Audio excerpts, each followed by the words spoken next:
Chapter 13, Monday, July 17th.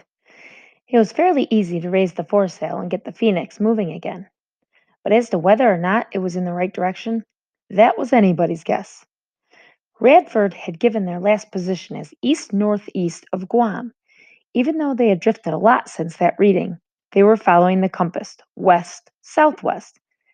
It seemed the only course. I don't know, Luke said uneasily.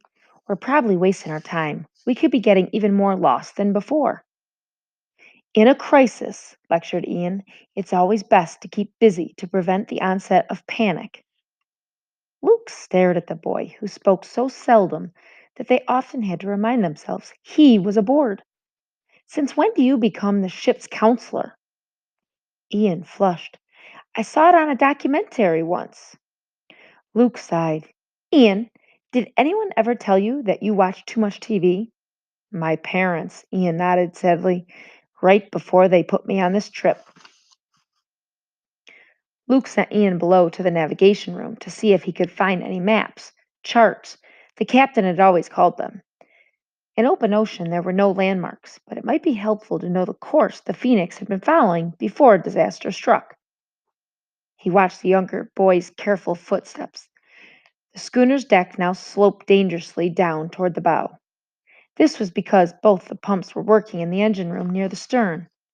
For this first time being, anyway, they were letting the forward compartments fill up with water. It was a big risk, no question about it. If the Phoenix got too far out of balance, Luke reflected, it could take a diagonal dive just like the Titanic. But tough times called for tough choices. They needed the engine, and Lissa couldn't fix it if the thing was underwater. Luke looked up, squinting in the sunlight. He could barely make out Charla's perched atop the foremast. She was scanning the horizon for signs of other ships, ready to fire off distress flares if she spotted anything. The job had fallen to her mostly because she was the only one with the guts to climb up the ratlines. Her and JJ.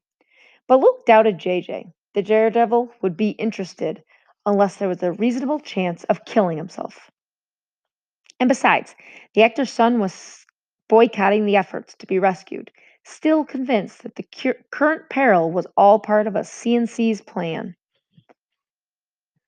Lissa had already started taking apart the motor, even though the engine room was still under 2 feet of water.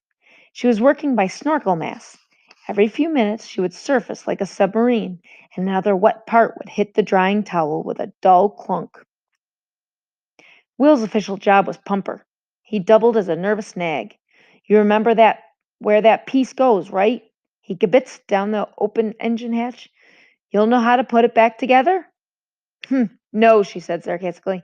I'm busting it up just to get you killed.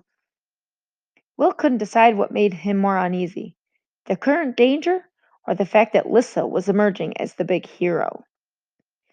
Ian came running up the companionway, waving a thick folder with the CNC logo on the cover. You found the maps? Luke asked. Ian flips his head. Files. Files, Luke repeated. On us. Luke gave Ian the wheel and fished through his own folder. Now that he thought about it, of course, charting a new course would need information on its charges. Still, it was eerie to see his whole life between the covers, almost like the FBI had been keeping tabs on him. But this stuff must have come from his parents. There were school pictures and report cards, medical records. Says he's been allergic to milk as a baby. Is that true? No one ever mentioned it to him. All the court documents were in there, along with the arrest report and his suspension papers from school. And and what was this? Luke recognized his mother's handwriting on the letter. Luke is a good boy, but lately he's been running with a tough crowd, including a boy named Reese, who has had trouble with the law before. We want to believe him when he says that the gun wasn't his, but we don't want to be naive either. Not where Luke's future is concerned. We can't take the chance that this Reese has gotten him involved with the gang. We think it might be a good idea to get him away from here for a while. Therefore, we're accepting the court's proposal to send him to you. Luke put the letter down, blinking hard. They they said they believed me. By this time, all the pumping work had stopped for the crew members to dig into their files. Lissa emerged from their engine room, and Charla abandoned her lookout post to join them. Even JJ interrupted his tanning to flip quickly through his folder. He was unimpressed. Big deal. So I'm a flake. What else is new? He peered over at Ian's shoulders. Couch potato. No friend? What a surprise. Lay off, Luke warned. But JJ had already moved on to Will and Lissa. Whoa, what are you guys, hitmen? There isn't this much violence in the James Bond movies. Will flushed. I don't know how it happens. One minute we're just arguing. Lissa cut him off. Shut up, Will. We don't have to explain anything. Mind your own business, rich boy. JJ shrugged. I don't see any of you guys in the poorhouse. CNC doesn't come cheap, you know. You find the money, Luke put grimly, when your two choices are either here or jail. Or you borrow it, Charla added bitterly. Not all of us live in Beverly Hills. Yeah, what's your story? Asked JJ, snatching the folder from her hands. She reacted like a wildcat. Give it back! JJ held the file up out of her reach and kept on reading over his head. Charla leaped like a basketball player, grabbed the papers from his hands, fixed him with a withering glare. Moron, she muttered. He looked bewildered. What'd I do? That's private, she raged. You know what it says? That you're world class, at least like 15 sports. What a deep, dark secret. My own father sends me halfway around the world just so he won't have to look at me. But you don't want anyone to find out that you're a star?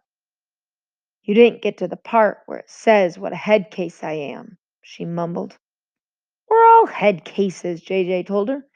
This is a trip for head cases. That's why we're here. Lissa pushed her snorkel mask back down over her face. Well, this was fun. She stepped back into the engine hatch. JJ regarded the pile of folders. What are we going to do with these? Luke glared at him. You really want to hear my suggestion? JJ picked up the files and walked to the gunwale. With an exaggerated wind-up of Major League pitcher, he flung them into the sea. How's the environment now? He asked Charla. It'll live, she replied, tight-lipped. Well, let's get back to work, said JJ. Luke raised an eyebrow. Look who's admitting that we might be in trouble. I'm bored, that's all, JJ insisted. Gotta have something to do till the cavalry arrives. Which pump is mine?